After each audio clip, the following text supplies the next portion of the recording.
भारत एक बहुरंगी राष्ट्र है। ऐसे में कोई भी पाठ्य पुस्तक एकरंगी और सपाट नहीं हो सकती।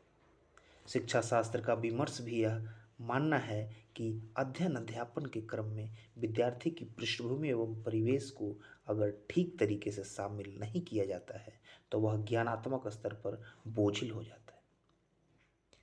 अब हमें इस यह एक रुचिकर माध्यम से समझते हैं। जैसे आपको न्यूटन का 3 नियम पढ़ाए गए पाठ्य पुस्तक में। लेकिन एक पाठ्य पुस्तक में जैसा ही हम पढ़ते हैं तो यह मुझे याद करना पड़ता है और यह हमारे लिए बहुत बोझिल हो जाता है। लेकिन देखिए, यह तो एक 2 साल का बच्चा भी जानता है। अगर आपका 2 साल का बच्चा कहीं पे चारपाई के नीचे अपना बॉल छोड़ के गया है तो 2 दिन बाद भी आएगा तो वह गेंद को वहीं पे ढूंढेगा सबसे पहले। वह जानता है कि जब तक बॉल पे कोई एक्सटर्नल फोर्स काम नहीं करेगा ये बॉल यहाँ से जाएगा नहीं कहीं। और जब बच्चे को गेंद फेंकना होता है तब वो क्या करता है?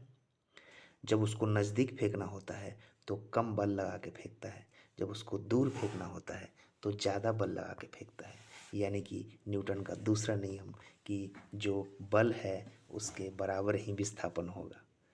ज़्यादा बल लगाएंगे तो ज़्यादा विस्थापन होगा, कम लगाएंगे तो कम होगा। और पहला नियम उसने जड़त्व का नियम देखा कि 2 दिन बाद भी बल वही मिलेगा अगर कोई उसे लेकर नहीं गया होगा। और तीसरा नियम तो वो भली भांति समझता है। बालक को अगर बोलिए कि दौड़ो और सामने अगर दीवार हो तो वह धीरे धीरे जाकर रुक जाता है। वह जानता है कि अगर दीवार से टकराऊंगा तो मैं जितने गति से दीवार को मारूंगा दीवार भी मुझे उतना ही गति से मारेगा। इस प्रकार से वह नेचुरल लर्निंग में था। लेकिन हमने उसको शब्दों के जाल में ऐसा फंसाया कि वो उसको बोझिल लगने लगा और वो शब्द में ही फंस कर रह गया।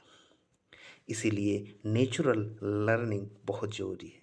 जिस तरह प्राकृतिक चिकित्सा ज़रूरी है, चिकित्सा आपके शरीर को समझकर और अलग अलग लोगों पे अलग अलग होता है, उसी प्रकार लर्निंग भी अलग अलग लोगों के लिए अलग अलग तरीके से होता है।